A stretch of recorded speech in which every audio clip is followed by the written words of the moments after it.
pumunta dito, punta lang kayo sa Binangonan URS. Makikita nyo naman ito kagad guys kasi nasa gilid lang yan ng highway. So, eto. Sa gilid lang ng highway. Kabila, Food Park and the Pure. So, dito kayo.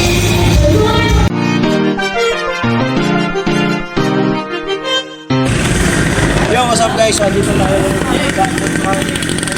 So, let's go!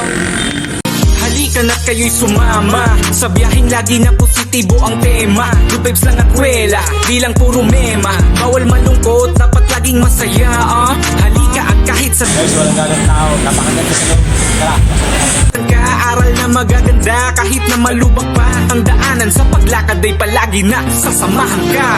Siya ay si Rex TV. Rex TV. Rex TV. Halina at sumama ka.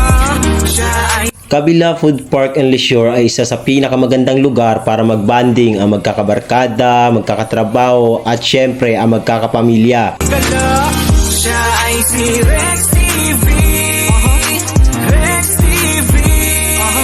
Rex TV. Pabiyahin may mapapala. Siya ay si Rex TV.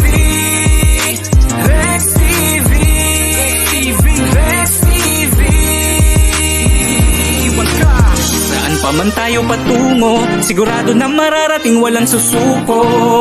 Kahit pa mataas na alon, matarik na bundok, malalagpasan natin hanggang sa dulo. Sige lang hakbang kahit pa makaramdam ng pagod, para sa pangarap yan ay baliwala. Laging pakatandaang may ginawa pagkatapos matuyo ng luhat pawis na tumulo. Kahit At bukod nga sa ganda ng lugar ay talagang masarap ang mga pagkain nila dito. Pwede rin kayo dito mag-inuman at magkantahan. sa haba ng biyahe palaging may matututunan na leksyon. Babaunin ng bawat isa, kaya hindi na kailangan na mangamba pa. Kaya patuloy maglakbay ng may baong ngiti at lakas ng loob. Tara na't sumama ka. Siya ay si Rex TV. Rex TV.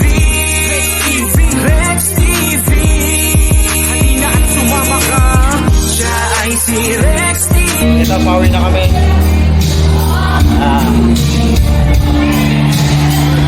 Bye-bye! Siya ay si Rex TV. Rex TV. Rex TV. Pabiyahin may mapapala. Siya ay si Rex TV. Rex TV. So guys, hanggang dito na lang. Pauwi na kami. So, kita-kits ulit.